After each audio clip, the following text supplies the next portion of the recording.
El siglo XX se caracterizó principalmente por ser una época de fuertes cambios. Esto involucra transformaciones sociales, avances en la ciencia y en la medicina, además de la aparición de guerras, matanzas étnicas, revoluciones y terrorismo del Estado. Según la Enciclopedia de Historia de la editorial Grudemy, los eventos que más identifican al siglo XX cronológicamente son: en 1905, Einstein descubre la teoría de la relatividad. En 1912 se hunde el Titanic, considerado una catástrofe mundial. En 1914 hasta 1980 comienza la Primera Guerra Mundial y termina con el Tratado de Versalles. En 1918 a 1920 se presenta la pandemia de la gripe española. En 1927 comienzan las primeras transmisiones de televisión pública en Inglaterra. En 1929 a 1939 ocurre la Gran Depresión, donde cae la bolsa de Nueva York y millones de personas se quedan sin empleo en todo el mundo. En 1938 se crea la primera computadora. En 1939 hasta 1945 ocurre la Segunda Guerra Mundial entre los aliados y las potencias del eje, finalizando con la bomba atómica en Nagasaki, Japón. 1955 hasta 1975 se presenta la Guerra de Vietnam.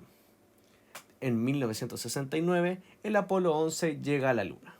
En 1989 cae el muro de Berlín, finalizando con 1994 con Nelson Mandela siendo el primer mandatario negro en llegar al poder ejecutivo. Sin embargo, Chile no fue excepción de estos cambios.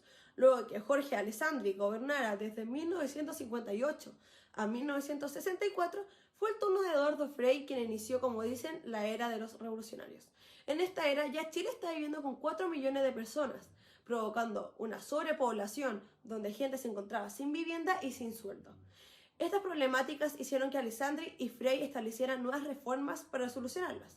Pero antes de profundizar, veremos con profundidad quién es Eduardo Frei. Eduardo Frei nació en Santiago, Chile, en 1911 y desde joven se dedicó a la política. Fue presidente de la Falange Nacional en 3 periodos y senador en 2, para luego ser partidario demócrata cristiano. En 1945 asumió como ministro de Obras Públicas y luego, a sus 53 años, asumió como el presidente de la República, en el cual ofrecía realizar en Chile una revolución en libertad, respetando la Constitución, las leyes y las libertades públicas. Este nuevo comienzo de gobierno trajo numerosos ajustes en el gobierno chileno, como por ejemplo, reanudar relaciones diplomáticas con la Unión Soviética, terminar con el analfabetismo, la aprobación para un reajuste de sueldos en los sectores públicos y privados de más de un 38%, equivalente al alza de costo de vida durante 1964. En la misma línea, entre las reformas estructurales proyectadas en el programa de Frei, se encontraba la reforma constitucional sobre el derecho a la propiedad y la reforma agraria. Sin embargo, al igual que en todos los gobiernos, solo duran 4 años. Las elecciones de 1970 presentaron como ganador al representante de la Unidad Popular, Salvador Allende, quien mantuvo activa la reforma agraria hasta que su mandato terminara a los 3 años por el golpe de Estado.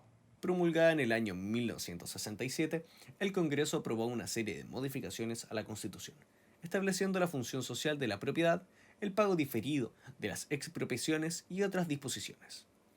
Todo esto debaja la garantía de la propiedad bajo la dependencia de una simple ley más que la Constitución. Una de las reformas más avanzadas en la historia de Chile era la reforma agraria. ¿Pero qué es precisamente la reforma agraria?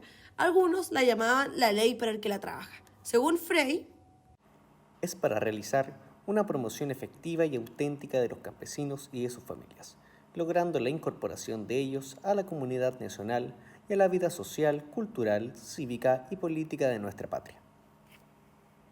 para los defensores de esta reforma, fue la reforma estructural, cultural, económica, política y social más grande que se ha realizado en la historia de Chile.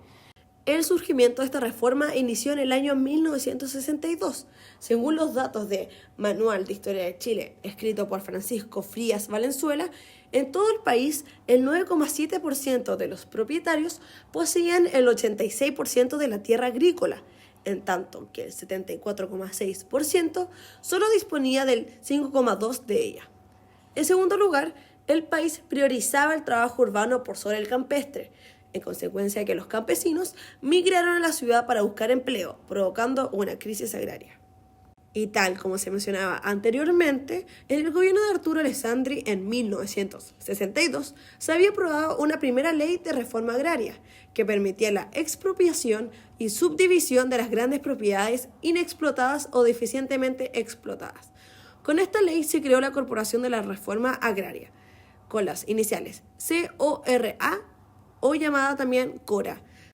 Sin embargo, esta no modificó sustancialmente la estructura agraria nacional. Es por esto que en el gobierno de Frei se le hizo una adaptación a la ley. Con esta nueva ley, la expropiación de las tierras constituía la primera acción del proceso de la reforma agraria. Pero uno se puede cuestionar, ¿cuáles fueron las principales causas de la expropiación? En primer lugar, el exceso de superficie, la fragmentación excesiva, el abandono o la mala explotación y la habilitación de nuevas tierras agrícolas. En el caso del exceso de superficie, se consideraba expropiable un predio agrícola, cuya extensión tuviera superior a las 80 hectáreas de riego básico, teniendo en cuenta las características especiales de cada región agrícola o ganadera. Dicha causal se fundamentaba en una más justa distribución de la tierra, impidiendo la formación de latifundio y fomentando otros tipos de propiedad económica y socialmente aceptables. Respecto a esto, según Manual de Historia de Chile por Francisco Frías, entre los años 1964 y 1970 se expropiaron 1.408 predios, es decir, el 23,4% de las tierras fértiles del país. Con esto se beneficiaron 21.270 chilenos. Es importante recordar que durante el gobierno de Allende se usó la reforma agraria para devolver las tierras expropiadas a la comunidad mapuche. En la actualidad, la Comisión de Derechos Fundamentales de la Convención Constitucional aprobó en general una iniciativa por la reinstitución y deber de reintegro de tierras, territorios y bienes naturales de los pueblos indígenas. La propuesta considera la creación de una comisión plurinacional de catastro, demarcación y titulación territorial indígena, cuya finalidad será recibir las demandas de las naciones originarias. Es así como se plantea una especie de reforma agraria, pero con otro nombre.